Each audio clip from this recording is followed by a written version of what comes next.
Olá, boa noite a todos. Meu nome é Fernando Suzuki e mais uma vez é um prazer estar aqui em nome da Brag, junto com meu amigo Ciro, e um prazer estar recebendo aqui a Joana Monteiro, que é presidente do Clube de Criação, para a gente fazer um webinar sobre criação e inclusão. Uma pequena introdução: a Joana, na verdade, além de ser presidente do Clube de Criação, é CCO da Heads Propaganda. Em 2014, ela recebeu do Business Insider, o título de mulher mais criativa da publicidade no mundo. Muito legal. Também entrou no ranking dos 10 diretores de criação mais premiados do mundo pela Big Report. Ganhou o Caboré em 2015 e tem 41 leões no Festival de Cannes, incluindo um Grand Prix na categoria Mobile. Além disso, ela também foi presidente do Júri Mobile em Cannes e ganhou uma série de outros prêmios e presidente de outros grandes prêmios internacionais. Então, muito obrigado, Joana, por estar aqui com a gente hoje. É um prazer receber você. Né? É meu. Maravilhoso. Agradecer, Fernando, Ciro, muito legal estar aqui. Muito bacana esse fórum aí que vocês juntaram, estando longe. A gente aqui agradece a sua disponibilidade aí, é muito legal. Antes de agradecer, antes de começar com a Joana, eu queria agradecer as pessoas que se envolveram também da Brag. Nós temos aí a comissão de marketing e eventos, o Marcelo, a Mirella, a Adriana, a Wendia, enfim, uma série de pessoas que se envolveram, como sempre, para que a gente pudesse fazer isso acontecer. E agradecer também a presença de todos vocês, o apoio de todos vocês aí para a Brag e pessoas que nós temos aqui de outros Bragnars que eu estou vendo aqui que estão participando. É muito legal ter vocês aqui, a gente poder crescer e poder trabalhar juntos aí esse fortalecimento das relações da Brag com o mercado e o próprio crescimento da Brag como representatividade das agências de propaganda e dos profissionais de propaganda que trabalham nos Estados Unidos, que estão no exterior, né? Brasileiros no exterior. Joana, eu começo uma primeira pergunta que nós já discutimos entre nós aqui, que seria interessante falar com você, que é: Cannes esse ano tem 18 mulheres como presidente de júri, dentre as 27 categorias que são, né? Ou seja, a maioria absoluta são mulheres esse ano. No ano que você foi presidente da categoria Mobile, se eu não me engano, eu acho que só tinha você de mulher como liderança, como presidente de júri. O que mudou? Por que mudou tão rápido? Eu queria entender se é importante as pessoas entenderem se isso é um modismo, que é uma coisa muito, né, simples e passageira, ou se era um preconceito que existia e você sentia isso como líder feminina, ou mais do que isso, é realmente um reconhecimento da valorização da mulher, da presença feminina na comunicação e no marketing, que eu, pessoalmente, como nunca achei que estava longe, estava sempre presente, mas agora existe um reconhecimento maior da mulher como líder do processo, e isso é muito interessante. Qual é a sua opinião? Como é que você vê isso? Vamos lá. Em primeiro lugar, eu não acho que foi rápido, não, tá? Eu começo dizendo que foi muito devagar. Eu estou falando aí, eu fui presidente do júri há talvez 5 anos atrás. Acho que de lá para cá, sim, houve uma mobilização muito maior, surgiu o Glass Lion, surgiram outras categorias que fossem que envolvem mais a presença feminina, mas eu acho que a gente ainda está indo bem devagar. Eu acho que ainda tem muito para acontecer. O que eu acho que esse ano a gente está meio que tentando compensar um pouquinho o que acontecia durante muito tempo no passado, em que a presença masculina era maciça. Acho que se não colocar luz sobre as mulheres que estão fazendo grandes trabalhos, não há como nem ter a discussão, e nem colocar luz. É importante mostrar quem são as pessoas que estão fazendo, né? Então, assim, não é falta de pessoas fazendo muitas vezes, principalmente no exterior. No Brasil, sim, mas no exterior, não. Então, é importante, mostra que também essas mulheres estão tendo chance de de ter uma liderança maior. Porque, na verdade, quem acaba indo são os grandes líderes, principalmente para ser presidente do júri.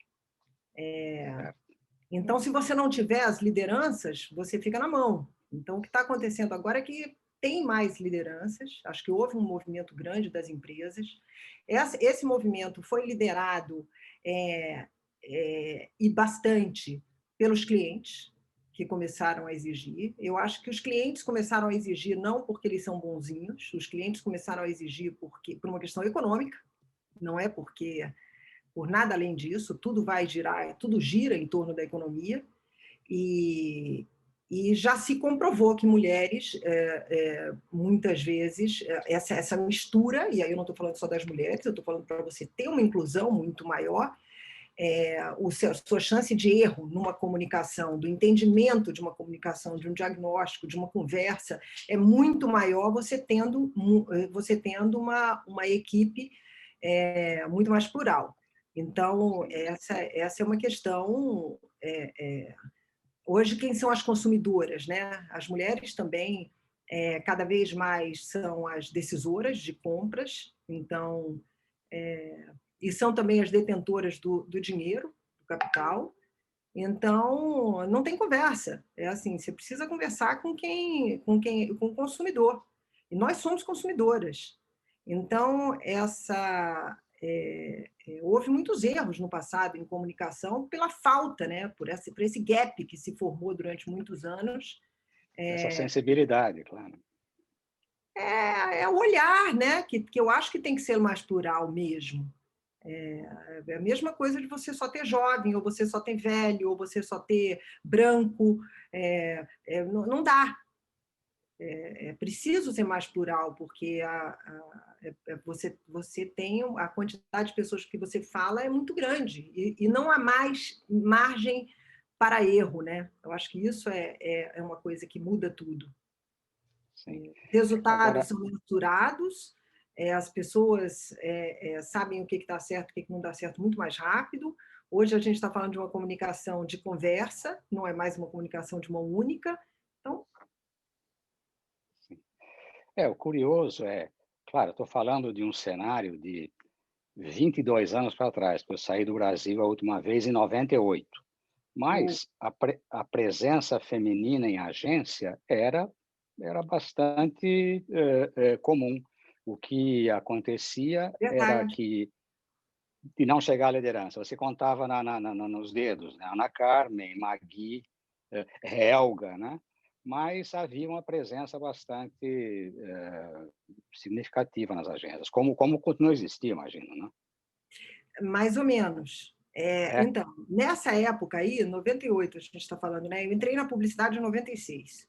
Entrei pela Ogilvy, que na época era Standard, né? Standard Ogilvy. Entrei estagiando e tal. Trabalhei. Nessa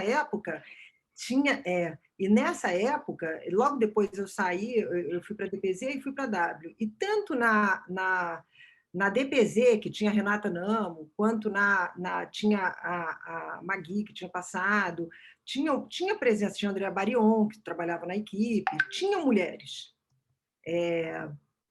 Mas, evidentemente, com menos protagonismo do que homens. Uhum. Isso claramente. Agora, mas existia. E quando eu fui para a W, eu me lembro que lá tinha TT Pacheco, tinha uma posição muito boa, porque só tinha sênior. Então, tinha TT, tinha Simone Drago, tinha algumas mulheres, tinha até mais duas mulheres. Então, assim, era uma coisa mais ou menos equilibrada. Eu acho que teve um determinado momento em que essas poucas mulheres que poderiam se tornar grandes líderes ficou pouco interessante para elas. As pessoas sempre acham que não deram para elas os espaços e tal. Eu acho que os espaços ficaram muito desinteressantes. Os espaços ficaram muito cruéis. Os espaços eram hostis, eram desinteressantes a partir do momento que você não quer viver uma vida que foram o início dos anos 2000, né? Que era aquela vida de virar à noite, isso era glamourizado. Era glamourizado você fazer happy hour com seu chefe o tempo inteiro, era glamourizado você ouvir piadas machistas terríveis, como eu escutei ao longo da minha carreira, achar graça, tem que achar graça, porque ou você estava dentro ou você estava fora. Então, o incômodo, né, masculino da presença feminina, que ainda existe hoje dentro das conversas, mas que entre os jovens você já vê que melhorou bastante. Então, isso tudo eu acho que tirou, né, assim, deixou a publicidade mais pobre, porque afastou essas mulheres que poderiam ter sido as grandes líderes de hoje, né? Poderiam estar aí, Sem dúvida. Eventualmente empreendendo, abrindo suas agências, e não aconteceu. Então, teve um momento aí que foi um momento muito cruel, muito desinteressante para as mulheres. Acho que é um pouco isso. Muito bem, É bacana. verdade, não consigo me lembrar de uma agência fundada por uma mulher nessa época. Não consigo me lembrar. Teve essa não tinha. Laje Magui, né? Depois teve a Cristina, que abriu a Full Jazz. A Full Jazz. A Cristina, exatamente, Cavalho Pinto. Mas aí a gente está falando também, lá, a Cristina abriu, a Full Jazz já existia quando eu entrei quase na propaganda, então assim, assim, já existia. Depois disso, quando você fala que toda uma geração, né, como o Hélio, o Zé, como o Jader, como o Alexandre Gama, Marcelo Serpa, todos esses que abriram agências, né, em determinados momentos, não houve, nesse momento, a correspondência feminina, exatamente. A Cristina abriu a Full Jazz, acho que foi em mais ou menos 96 ou 97, se não me engano, por aí, não foi isso? Então, faz bastante tempo. Nesse assunto ainda, o clube está atrasado, né? Quer dizer, é só a segunda mulher ainda que é presidente. Existe um movimento que você mesmo já fez parte, como a gente falou, que é de mesmo Cannes, né? Que já tem aí uma série de mulheres que estão na liderança dos processos, e o clube ainda está na segunda. Adriana Cury, que, se eu não me engano, também foi, algum tempo atrás. Não, são 22. Não foi, né? Não, são 22 presidentes até hoje, 2 mulheres. Então, isso mesmo. Eu me lembro porque a Ana Carmen, curiosamente, se ela estiver aqui nos assistindo... Está. Então, meu beijo enorme para ela. Sou uma fã há muitos anos, desde que eu comecei nessa profissão. A Ana Carmen foi a pessoa que falou, num determinado momento, que, olha, Joana, você tem que ser... A gente precisa colocar uma outra mulher presidindo o clube. E eu acho que você deveria abraçar essa ideia e tal. Então, chegou até mim, assim, ela sabe que ela tem essa participação aí em ter levantado essa lebre. Muito bom. Então, eu tenho um baita orgulho, né, de estar sendo presidente, responsabilidade gigante, depois dela, que foi uma pessoa icônica, né, icônica na história da propaganda brasileira. Dona de agência também, enfim. Dona de agência, sim. Joana, vamos continuar no assunto inclusão? Falamos um pouco da inclusão da mulher, que é mais do que pertinente até em função da sua história. Mas eu conversei com você uma vez, você falou que também estava fazendo um movimento muito forte de inclusão de outras minorias, vamos falar dessa forma, não posso dizer minorias hoje em dia, mas enfim, de outros excluídos para dentro do clube, né? O próprio clube está reinventando aí a sua posição e importância dentro da comunidade publicitária.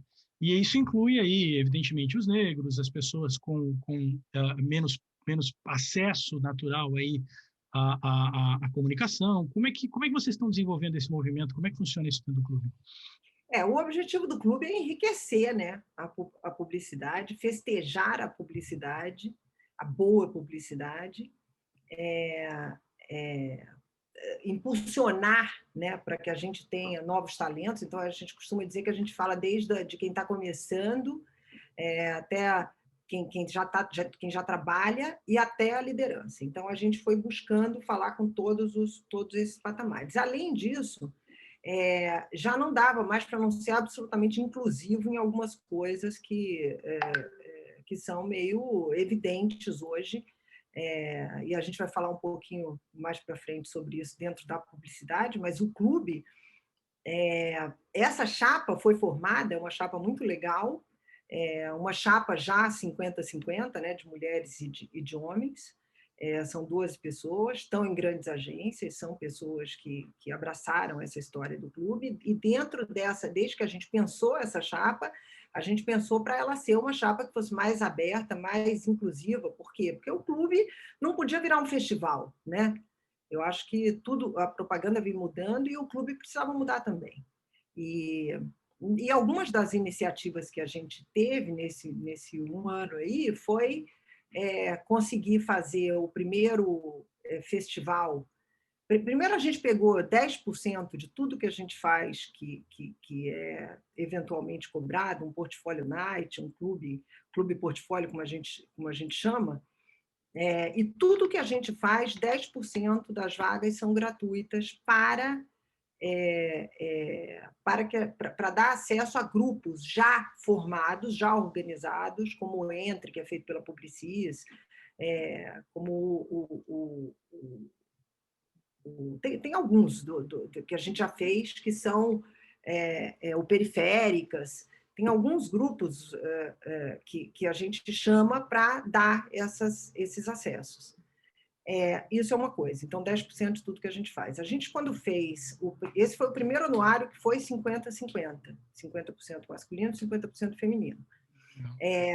O que já mostrou, num determinado momento, muita gente falou, não vai ter, não, vai cair a qualidade, porque você escuta isso.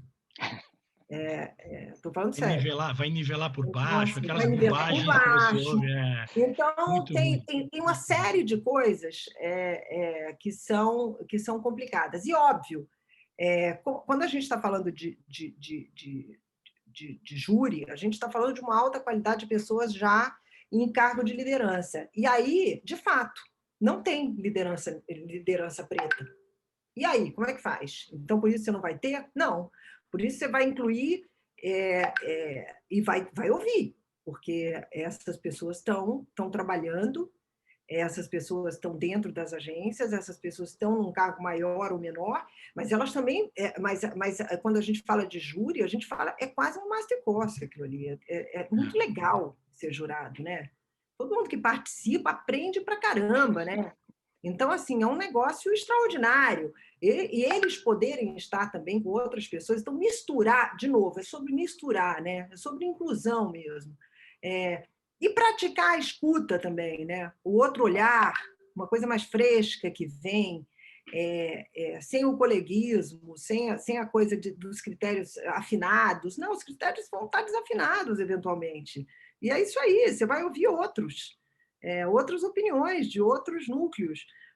Então, fizemos na mão grande, foi uma decisão tomada, assim como a gente colocou 20% de pretos.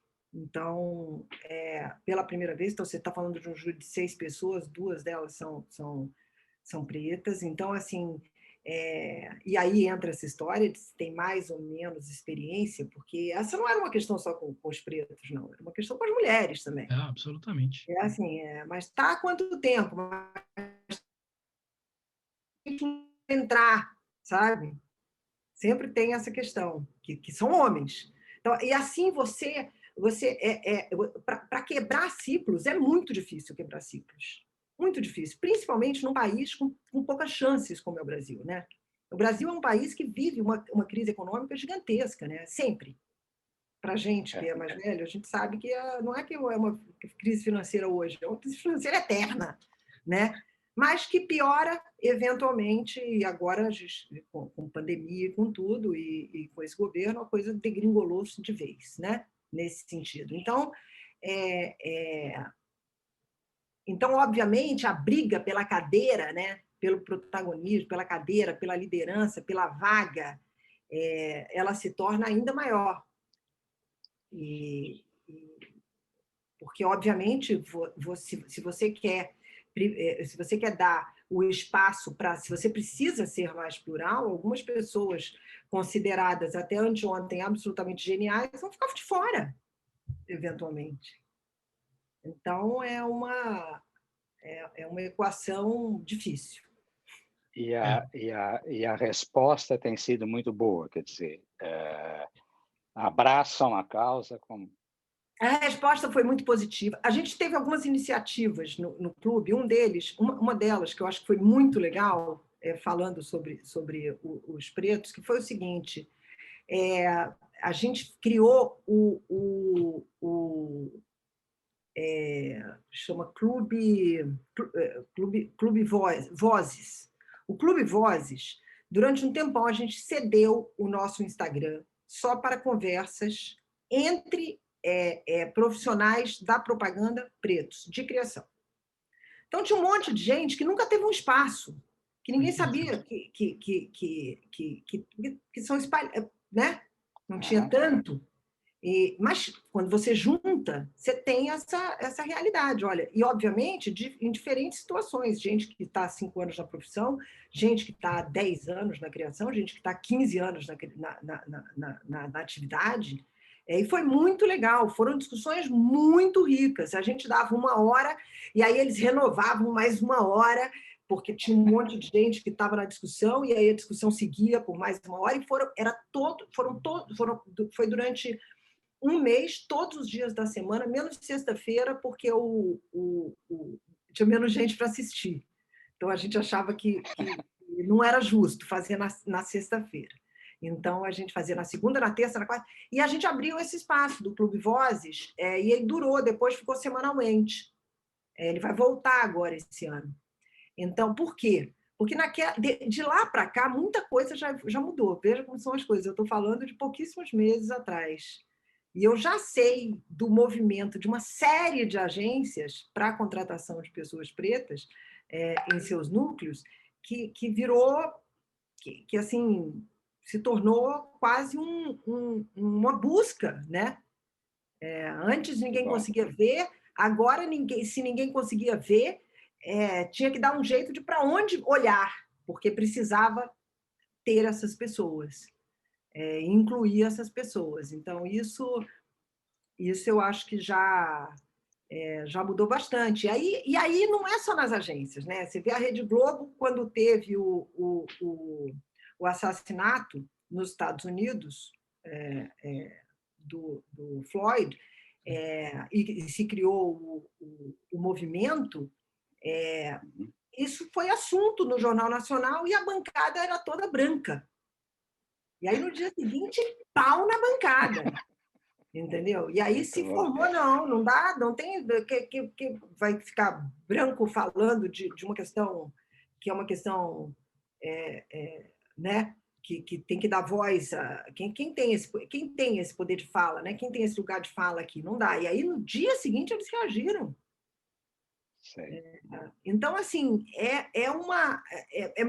mais rápido hoje, porque precisa ser, porque a pressão é grande. Perfeito. Eu faço uma convocação aqui importante, porque você falou do Jornal Nacional, não se comparando, mas nós somos aqui entre 3 caucasianos falando de inclusão e falando de pretos e de negros também. Você é convidada, então você está eximida da qualquer culpa. Nós somos representantes de uma associação que, para ser honesto neste momento, não tem presença dos negros ainda. Então, a convocação é essa, não faço só a minha culpa, mas faço a convocação para quem nos ouve, que eu acho que tem que ser representado, sim, tem que estar junto com a gente. Tem que fazer parte disso. Isso vai incomodar todo mundo o tempo inteiro, porque o olhar mudou. O olhar do consumidor, o olhar do telespectador, o olhar de quem está participando, mudou completamente. Então, você é quase um vigilante. Então, não cabe mais. A gente vê aquelas fotos cheias de homem branco, né? Não pode botar. Se essa é a realidade, não mostra, pelo amor de Deus. Alguém precisa dizer para esse... E a gente fala isso muito num grupo que a gente tem, que é um grupo muito legal, que se formou de mulheres, que tem uma presença de mulheres pretas muito grande, ligadas à comunicação, em sua maioria, mas não só. Também tem jornalistas, também tem mais aberto. E esse grupo é um grupo que existe, que foi formado para ajudar a impulsionar não só para iniciantes, mas principalmente para a liderança negra, preta, porque não existe o feminismo. Hoje, quando você fala desse papel da mulher, quando você está perguntando se tem a presença da mulher, não dá mais para falar da mulher sem falar da mulher preta. Isso. Isso não existe, entendeu? Tem que ser visto desse jeito. Quando você fala da mulher, você precisa falar da mulher preta, porque assim não cabe. Num país que tem, que você mesmo falou, tem 60% da população se auto declara negra, declarando negro ou parda. Raça negra, né? Mais do que cor, raça. Isso eu queria fazer um comentário, já emendando na próxima pergunta, que é exatamente essa. É importante essa discussão, porque apesar de, em alguns momentos, para puritanistas do argumento acharem que existe uma discussão forçada, que está exagerando a discussão para valorizar a mulher, o negro, os gays, não é isso. A discussão é natural para que haja uma evolução do raciocínio e da mentalidade humana, de forma que isso se torne natural no futuro e que não seja mais uma discussão. Mas é necessário esse momento de maturação da percepção humana, de que você vai naturalmente entendendo que isso não é uma discussão. Por exemplo, eu admiro a forma simples e rápida e básica que você fala o preto, que muitas vezes, dependendo do ambiente que você está, parece que você está falando forçado, parece que alguém está te fiscalizando se você fala preto ou negro ou não, ou mulher ou gay, ou não existe isso. Isso é mais do que natural e mais do que absolutamente... Não existe. As palavras não são preconceituosas, as pessoas são. Né? Basicamente é isso. E a inclusão depende da ação das pessoas e não do ambiente só. Né? O ambiente não é exclusivo, as pessoas são. Né? Então, isso é muito bacana. Vai estudar, né? Eu acho que a gente teve muito tempo aqui no Brasil sem estudar a história do Brasil como ela de fato ocorreu. Né? Ocorreu e ainda é, porque é isso que eu ia falar, que você citou o dado, é a próxima pergunta, que é isso, porque hoje mais de 50% da população brasileira se declara como negra no último censo. Ou seja, os negros não são a minoria, hoje eles são a maioria no Brasil. Sim, no Brasil, né? sim. E mesmo assim... Numericamente. E mesmo assim a gente vê alguns negros nos filmes e campanhas, nas novelas, mas raramente você vê protagonistas, claro, tem algumas exceções, mas digo assim, não é natural ainda, ou não é normal, e isso incomoda. Quer dizer, cadê os 50% de negros na propaganda? Cadê os 50% na criação, como você falou? A profissão publicitária não pode ser elitista, ela não pode, e esse movimento que você está fazendo no clube é maravilhoso por isso, para que não exista uma profissão elitista dentro da propaganda, né? Uma condição elitista dentro da propaganda. A propaganda ela foi mal acostumada, era uma profissão elitista por natureza, né?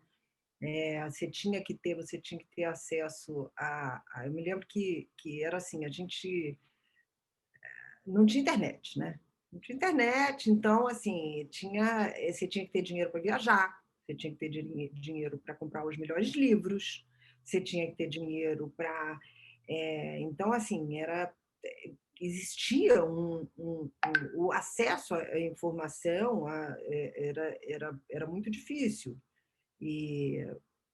Então, acho que isso colaborou muito lá no começo, né? Quando eu vejo a história da propaganda e tal, e durante a quantidade de tempo que você ficava fazendo estágio, isso não era uma coisa que era paga. Então, como é que você faz para... E quando a gente fala de inclusão hoje, a gente enfrenta todas essas dificuldades, porque assim, não dá para você fazer a inclusão do jeito errado, né? Você não pode colocar um preto que mora na periferia e que estudou e colocar dentro que fez um esforço, que foi bolsista e que está começando a profissão, porra, o horário que ele chega, ele vem lá de não sei onde, às vezes ele mora super longe, é difícil para ele chegar, entendeu? Ele tem que ter uma ajuda de custo para chegar, ele precisa ter Aí chega na hora do almoço, as pessoas vão almoçar num shopping pagando uma puta grana. Não tem essa coisa, entendeu?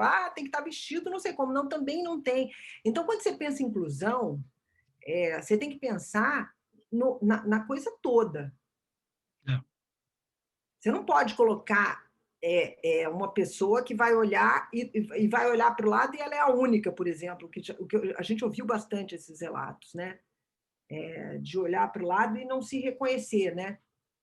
Não tem o outro do lado, não tem o outro que tem a mesma dificuldade que ela ou não, ou que vem ou que tem a mesma bagagem cultural que é diferente, que eles possam que haja uma troca. Então, assim, é muito complicado. Isso tem que saber fazer. É por isso que eu estava falando, tem que estudar. Eu, vocês, todos, assim, a gente está engatinhando nisso aí. Porque não é tão simples assim. Você não pode pegar uma pessoa e jogar. Ao mesmo tempo, você precisa fazer. Só que você tem que fazer com responsabilidade. O que eu acho que está acontecendo em alguns lugares, e é bonito de ver, é que eu vejo muitos grupos se formando dentro de agências que estão bancando isso para formar, para fazer essa inclusão, ouvindo pessoas especialistas nisso, empresas que são especialistas em fazer essa inclusão. E, de novo, não é porque ninguém é bonzinho, não, é porque a gente precisa. Porque hoje em dia, você está ali nas mídias sociais, você tem que saber falar. Você tem que saber o que está acontecendo. Não dá mais para viver em bolha, né? Você tem que furar as outras bolhas. É isso mesmo. Você tem que hackear o sistema, não tem outro jeito. É uma questão de sobrevivência para nós, para todos. E é mais do que natural e mais do que necessário, independente de qualquer coisa. Também é do bem, também é para o bem, mas não é só porque, como você falou, não é só porque todo mundo é bonzinho ou não é bonzinho. Também é porque muita gente é boa e também porque precisa e é importante e é justo. Isso é inquestionável. Mas aí, ainda voltando ao assunto, mantendo no assunto do preconceito em si. Esquece a questão de homem, mulher, negros, não importa, não é essa. O ambiente agora é outro. O ambiente é, por exemplo, o brasileiro em geral. O brasileiro é um povo muito aberto, é um povo que abraça todas as culturas, todas as religiões. Em geral, de novo, pessoas são um desvio eventualmente, mas o brasileiro em geral é muito generoso. Só que o brasileiro mesmo, muitas vezes, inconscientemente, nem percebe que existe o preconceito no Brasil. Ele quase nega o preconceito porque ele não consegue enxergar. Fala, não, jamais, eu jamais... É racismo estrutural. Racismo estrutural é o existe. racismo estrutural. Todos nós. Isso. Romper isso não é fácil. Ele sente isso quando ele se coloca numa posição de vítima do processo, né? Que ele foi preconceito contra ele de alguma forma. Aí ele fala, isso é preconceito. Mas ele não percebe que naturalmente no dia a dia ele faz isso, tá? O problema é que, aí eu vou entrar na nossa realidade aqui de agências, por exemplo, que estão atuando nos Estados Unidos. Quando a gente chega nos Estados Unidos, nós somos latinos, né? Somos brasileiros, latinos, somos aliens, né? Que eles chamam muito, que está sendo esse termo mesmo está sendo mudado pelo governo americano, mas enfim, não residentes, né? Não naturais dos Estados Unidos. E existe, acontece esse preconceito. Há até um medo de se falar a língua que não seja o inglês, a rua, tem coisas desse tipo que os brasileiros vivem aqui. Agora, muitas vezes é um preconceito do brasileiro contra o próprio brasileiro. Isso é uma realidade que nós temos aqui, ou seja, algumas pessoas não gostam de trabalhar com brasileiros também aqui nos Estados Unidos e são brasileiros. Ou seja, de novo, a conversa são as pessoas que fazem o preconceito na comunicação e na sociedade. Não é a sociedade em si que é preconceituosa. Claro, a sociedade é feita pelas pessoas, mas são as pessoas que fazem o preconceito, né? Ou você vai me dizer que é um padrão social, que a própria sociedade já induz a isso, e por isso que as agências buscam, por exemplo, né, terrível isso, mas a menina que atende o cliente tem que ser bonitinha. Eu já ouvi bobagens desse tipo, como dono de agência, inclusive, gente me falando, Fernando, tem que ser uma menina bonitinha. Não existe isso. Acho que a competência extrapola qualquer questão visual, ou não importa, né, de aparência, mas de toda forma, isso é natural. Né? Ou cliente também, gente bonita na peça. Por que não tem uma menina bonita, um rapaz bonito no meu comercial? Como assim não tem uma pessoa bonita? Ou seja, isso é sistêmico, isso é específico de algumas pessoas, independente de estar mudando ou não. Nós mudamos as pessoas ou nós mudamos a sociedade como um todo? Como é que você vê isso? Eu diria que isso é velho. Eu acho que quem pensar qualquer coisa parecida com alguma coisa dessa daí vai morrer muito rapidamente. Sensacional. Isso é É isso que eu acho. E assim, e quem não perceber que as coisas de fato mudaram, tá ali no leito da tá indo Está e no não está destino percebendo. fechado, determinado já. Eu acho que as coisas mudaram, a sociedade mudou. Eu acho que tem uma beleza muito grande no que a gente faz, que é o poder da comunicação quando bem feita, que é poder ajudar a essa ou não, né? Ajudar ou não. Eu chamo da responsabilidade social e da irresponsabilidade social. Então, você pode reafirmar todos os estereótipos ou não, ou você pode escolher caminhos mais inteligentes e mais novos para se conectar com as pessoas de um jeito construtivo e mais legal. Mas isso depende muito da marca. Eu acho que a verdade, essa que é a questão. O espaço, hoje, a quantidade de vezes que a gente fala, que uma marca fala, eu acho que são pessoas querendo ser marca e marcas querendo ser pessoas, né? Então, assim, virou tudo uma coisa só, porque todos nós temos que arcar com as nossas verdades e ser coerentes com elas. Isso vale para nós, como indivíduos, que vão sofrer as consequências, as dores e as delícias de acreditar em uma coisa ou em outra. O que não dá é para você não se posicionar, e as marcas idem. As marcas morrerão as que não se posicionarem, porque não dá mais para ficar se fazendo de samambaia, porque você fica invisível e seu dinheiro é jogado no lixo. Então, como marca. Então, essa verdade, esse posicionamento, ele tem que ser real, cada vez mais. Isso vale para agências, isso vale para empresas, isso vale para marcas. E aí, neste sentido, eu acho que qualquer ação, né, qualquer comunicação feita que não seja coerente vai apanhar. E isso vale para todos. Tem uma Então, coisa. assim, se você falar assim, eu vou fazer uma ação aqui para o dia do LGBT e tal, e não sei o quê, e a sua empresa não faz nada, ou é preconceituosa, você vai sofrer com isso, porque isso vai aparecer. Então, assim... Não dá mais para fazer de conta, né? Não, e tem os haters e tem os lovers, não tem mais só os lovers. Porque É, antes também tinham os haters, só que ninguém ouvia, porque não tinha onde ouvir. Agora tem. é interessante isso que você falou, Joana. Uma pergunta que surgiu agora aqui para mim, que na verdade é um comentário que eu gostaria da tua opinião, porque o que você está dizendo é que as marcas agora precisam assumir o seu papel, as empresas precisam ter opinião, né? Como você falou, não dá mais para fingir de samambaia. Então, as marcas precisam se posicionar não pelo interesse econômico natural, ou seja, não pelo oportunismo, porque ela vai se queimar se for oportunismo, como você falou, mas pelo fato de que ela efetivamente corre o risco no mercado no momento em que ela se posiciona e assume determinado lado, ou seja, não que os lados sejam opostos, mas são diferentes, ela assume determinada posição. E isso não acontecia. Isso também é uma coisa muito velha. As marcas não assumiam posição. Isso é uma coisa recente, né? As marcas passarem a correr o risco, como a Nike fez com o Kaepernick, aqui, que é um jogador de futebol que se ajoelhou e criou uma polêmica que durou 4 anos. A Nike correu um risco enorme ali, mas também teve um Não, benefício. ela não correu o risco. Aí é que tá. Ela afinou o público dela. Hoje, quem é o público dela é muito mais cativo e apaixonado do que era antes. Então, você está selecionando. E mais do que isso, talvez não só ela foi cativa, mas ela também mostrou que ela tem uma diferença em relação a outras marcas de esporte. Claro, Então ela atraiu mais. Atraiu mais. Quero que esteja do meu lado quem acredita em mim, quem tem as mesmas crenças, né?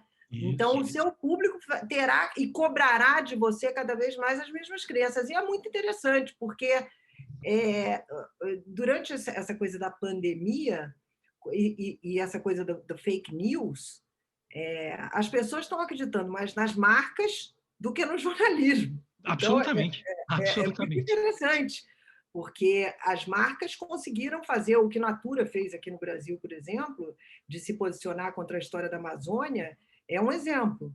Então, assim, são questões políticas, muitas vezes, e que precisam ser abordadas.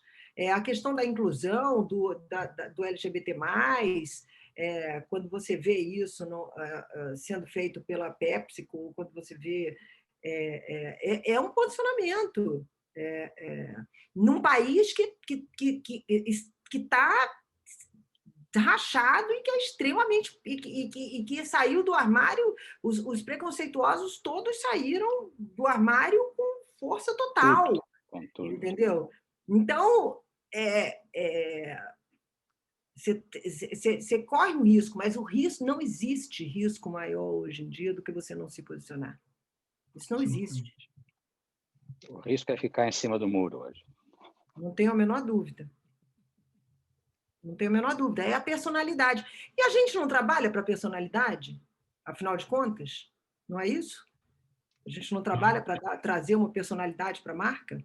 Para as marcas, e a personalidade das marcas que Só que tenha essa relação. personalidade morna, ninguém compra mais, entendeu? Quando a gente fala de personalidade hoje, a gente está falando de personalidade real.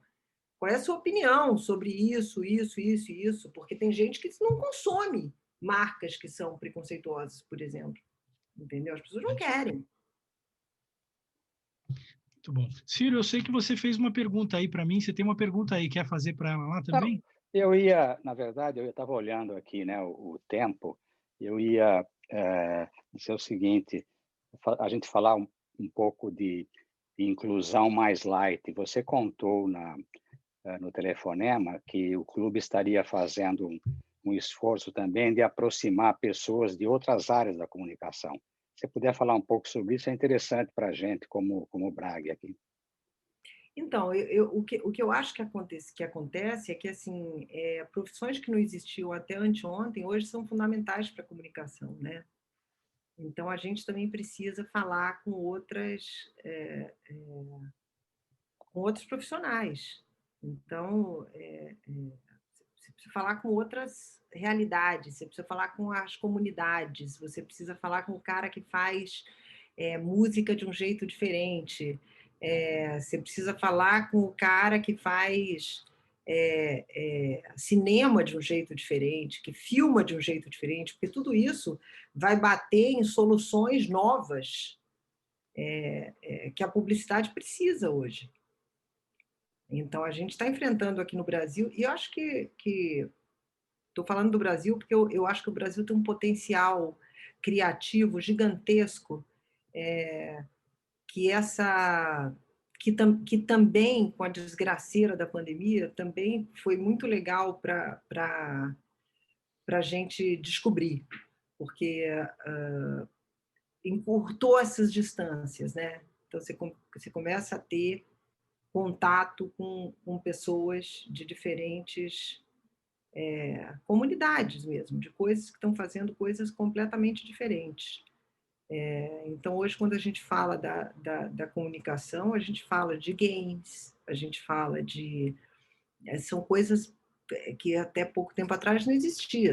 Hoje não dá para você não falar de, por exemplo, de live, de que tipo de relação de mídia social o tempo inteiro, então como é que se relaciona, de influencers, de usar das formas mais diferentes, mas isso faz parte da comunicação, onde as pessoas estão. Então, e estão ainda mais agora, né, que tem que está todo mundo se comunicando assim, né? Sim. E de um ponto de vista prático, existem atividades no clube que dão espaço para esse tipo de novos profissionais ou de novas... A gente criou algumas coisas que são, por exemplo, eu vou contar um pouquinho do que o clube fez, tá? A gente fez o clube portfólio, que é como se fosse um portfólio night, com todas aquelas características que eu contei para vocês. A gente fez o Clube Talks, que são em parceria com a Rede Globo, que nos ajudou, deu ali um aporte, em que a gente trouxe todas essas pessoas que vocês ouviram.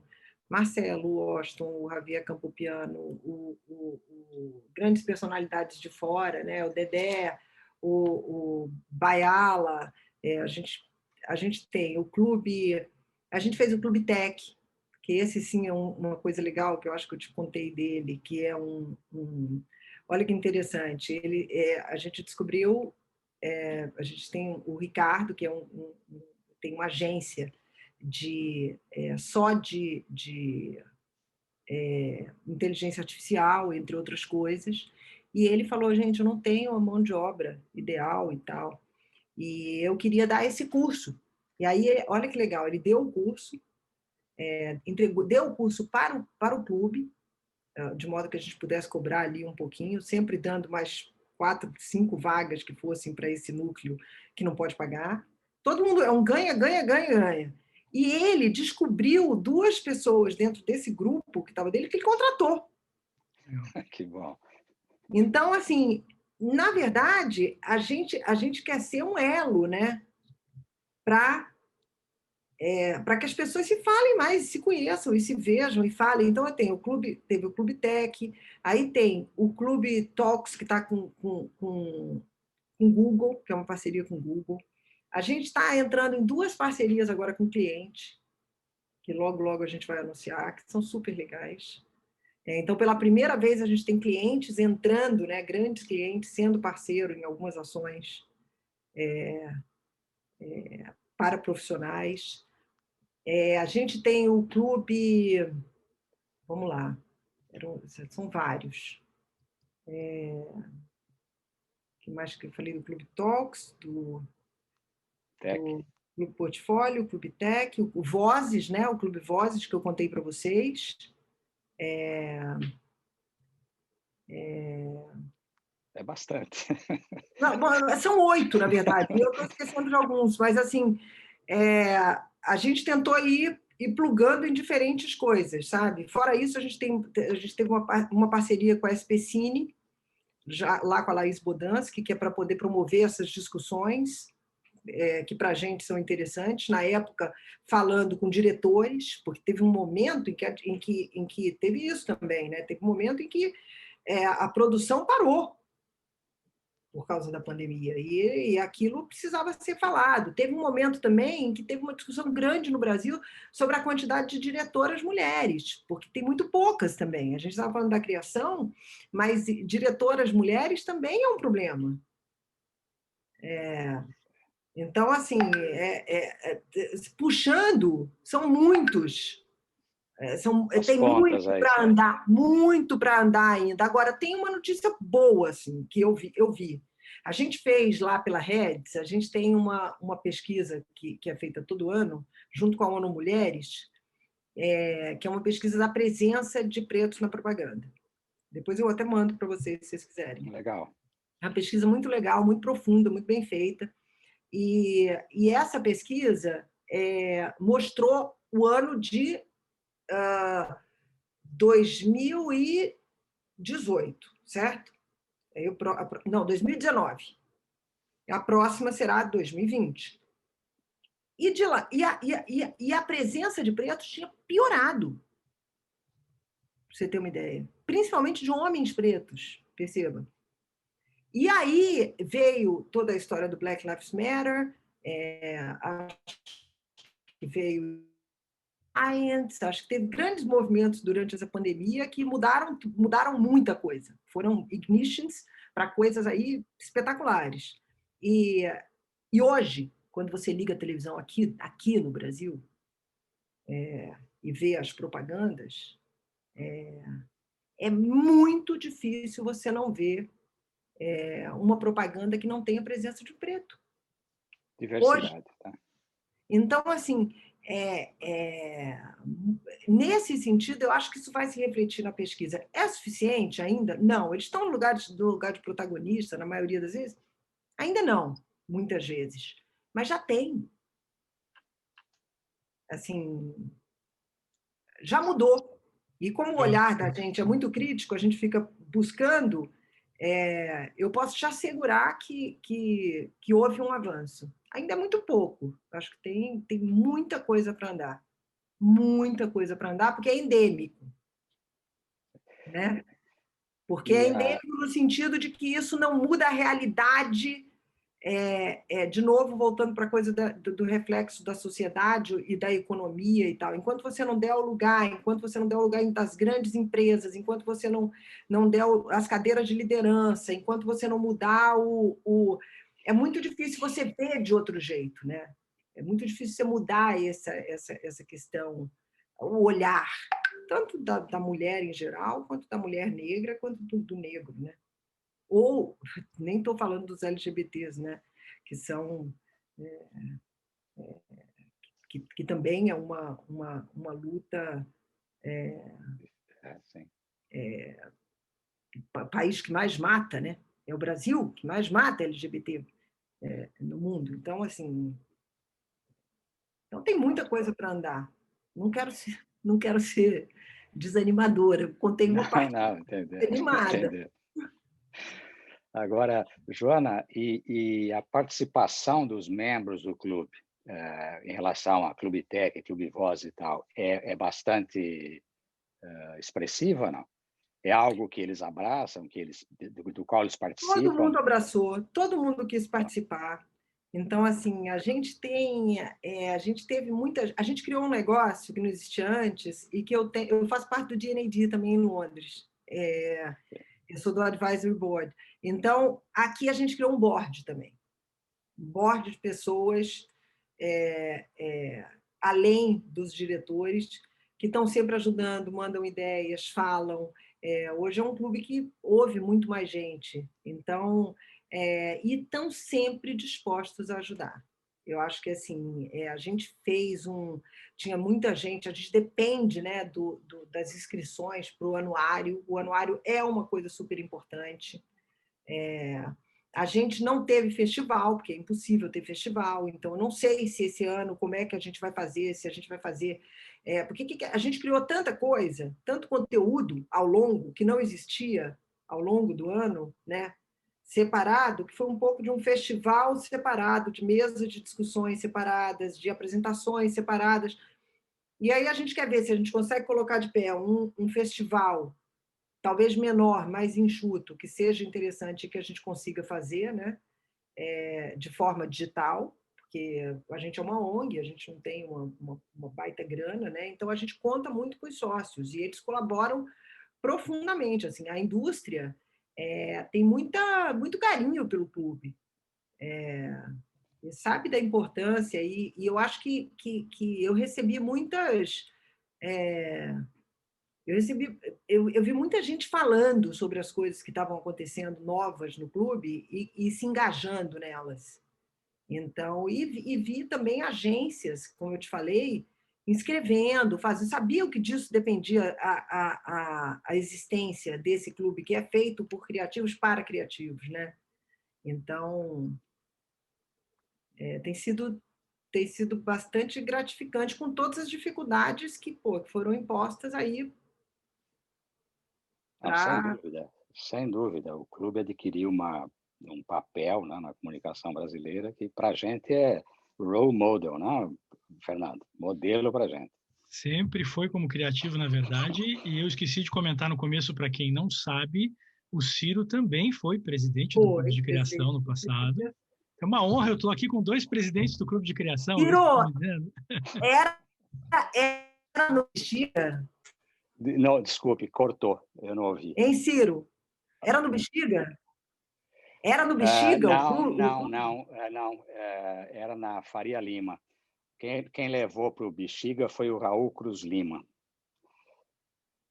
Eu fui a primeira vez no Bexiga, quando eu fui era fazer muito bom.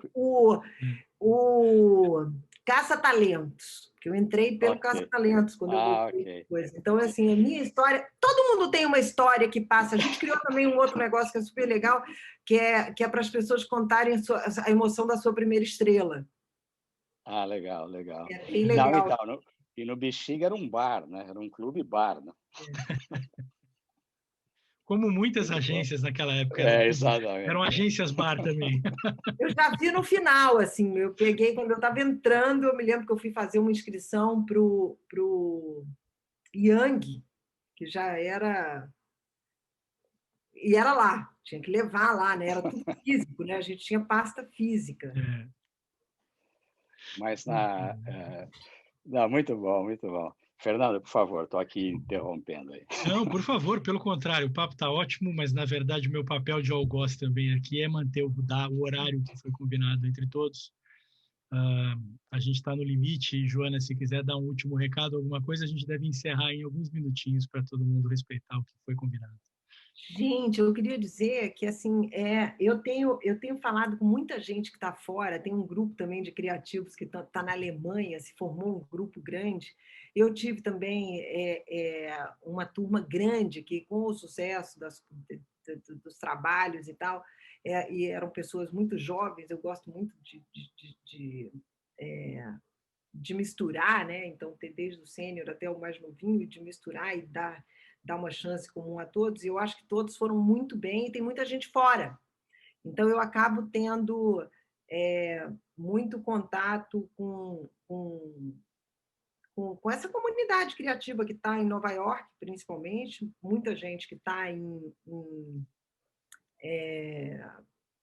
São Francisco e Califórnia ali, mas também porque eu fui CCO muito tempo de uma multinacional, né, de uma agência global, tem muitos colegas também fora, espalhados em todos os lugares. E acho muito legal essa iniciativa de ter de ter um núcleo, né, que possa falar sobre as questões brasileiras aí e tal. Você falou um pouquinho sobre o preconceito que o brasileiro tem, e eu não trabalhei fora, né? Eu fui global daqui. Então,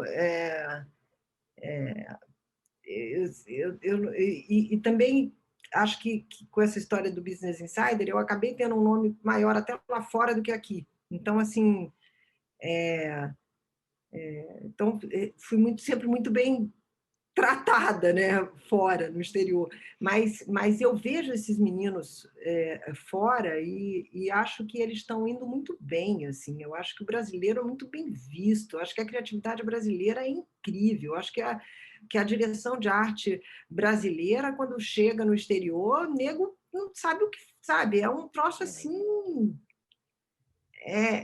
todo mundo quer quer estar junto, A gente tem talentos extraordinários, sabe? Que estão indo que estão lá fora e eu só espero que a gente possa mandar mais gente, assim, no sentido porque eu acho que essa é uma profissão extremamente respeitada. Vocês podem me dizer melhor, mas assim é uma profissão em que o brasileiro é muito respeitado fora.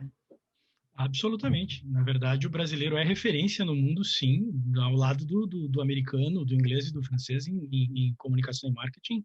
Em qualquer lugar que eu pude trabalhar, estive também fora do país, hoje ainda estou, você nota e você repara que existe um olho que brilha diferente e uma expectativa mais alta também. E isso é muito bom. Isso mantém você, na verdade, buscando sempre crescer e melhorar, porque a expectativa dentro da comunicação e do marketing, quando você fala de brasileiro, já é uma expectativa de alta qualidade, de bom nível. E é por isso que a gente está trabalhando pelo esse grupo de agências e profissionais de marketing aqui, porque a gente está hoje no maior mercado de propaganda e comunicação do mundo, que é os Estados Unidos, e a gente precisa se unir, precisa se juntar, precisa todas essas forças individuais que são os profissionais brasileiros aqui, precisam ganhar representatividade para mostrar o potencial. CCOs, né? Vários CCOs aí. Muitos. Tem vários CCOs hoje de grandes agências, o Dedé em Londres, o Gabriel em Nova York, são muitos, né? São muitos. Então, em agências importantíssimas. Em agências importantíssimas, em cargos espetaculares. Eu não quis morar fora, mas assim, eu acho que essa garotada que puder, eu acho que esse ir e vir que a gente tem hoje, que na minha época não tinha no começo, né? Acho que começou um pouco em Portugal. Tinha uma história de ir para Portugal lá quando eu comecei. Era o máximo que se ia, a gente ia para Portugal. Mas depois eu fui fazer um estágio também na Espanha, também tinha bastante, mas era sempre uma coisa mais até elitizada mesmo, né? Quem podia ir, quem podia se dar ao luxo de fazer Hoje em dia eu acho que não, acho que eles vão começar a levar mais gente. E ficou barato, né? A gente naquela época era caro. Eu me lembro disso, que o brasileiro era caro. Hoje o brasileiro é barato. Muito barato. Hoje é caro para o brasileiro, né? Muito Hoje é o bom. contrário. Joana, foi um prazer ter você aqui. Quero agradecer, eu tenho que encerrar, infelizmente, aí por nossa 1 hora, mas é muito legal ter você. É muito legal estar com o Ciro dividindo aqui, como eu falei, 2 presidentes de clube de criação ao mesmo tempo. É uma honra para nós. É um prazer para o grupo aí da Bragg poder dividir com vocês ou receber de você aí, principalmente Joana, que hoje é a protagonista do nosso evento, um pouco da experiência, um pouco da referência, tanto do que o clube está fazendo, porque nós também somos um clube aqui, somos um grupo, né, de pessoas se organizando, ou de empresas se organizando, mas pela sua experiência e por todo esse trabalho que o clube está fazendo de integração ou de inclusão, que eu acho que é muito importante na comunicação. E o Brasil, como eu falei, sempre foi o brasileiro é um povo de braço aberto. Eu acho que é natural, esse é um caminho natural, como você falou, mas que em outros países ainda enfrenta uma série de dificuldades. Talvez a gente possa dar mais um exemplo para o mundo aí, tendo sempre cada vez mais a presença de todas as etnias, raças, religiões, quórum, time de futebol, não importa. Esse é o nosso A gente Brasil. não está dando exemplo nenhum. Como a gente tem um monte de empresa global, o exemplo está vindo daí, tá? E aí é top-down. Façam aí, porque essa é uma questão absolutamente necessária. Vital, E precisa vital. vir mais top-down ainda. E a diferença é que agora está vindo também dos clientes. E dos Isso. clientes que também têm muitas vezes Vem top-down daqui. fora. Então, assim, isso também foi muito importante. É o lado bom de ter empresas globalizadas aqui, porque são quase que obrigadas a fazer O que como faz a top-down na matriz. mudança. Exatamente. Exatamente. Então, Muito e a bem. última coisa que eu queria falar, a última coisa que eu esqueci, uma das coisas que eu tinha feito era o clube em que eu entrevistava. Essa foi minha participação durante um tempão, que eu estava entrevistando um monte de cliente, que era um outro jeito de fazer Muito as bom. pessoas que estavam trabalhando terem acesso ao que o cliente pensa, porque muitas vezes só aquela liderança aqui de cima ouve, né? Então foi um outro negócio que também foi muito legal. São várias iniciativas, a gente foi fazendo o que dava. Muito bom, muito bom. Muito obrigado, Joana. Muito obrigado, muito bom. Obrigada a vocês, foi um prazer. Obrigado, Joana. Igualmente. Obrigado, Boa Ciro, por noite nos para você. acompanhar. Obrigado a todos que nos receberam aí para 1 horinha durante a tarde. Falamos com a próxima. Um abraço a todos. Até logo. Tchau, tchau. Tchau, tchau.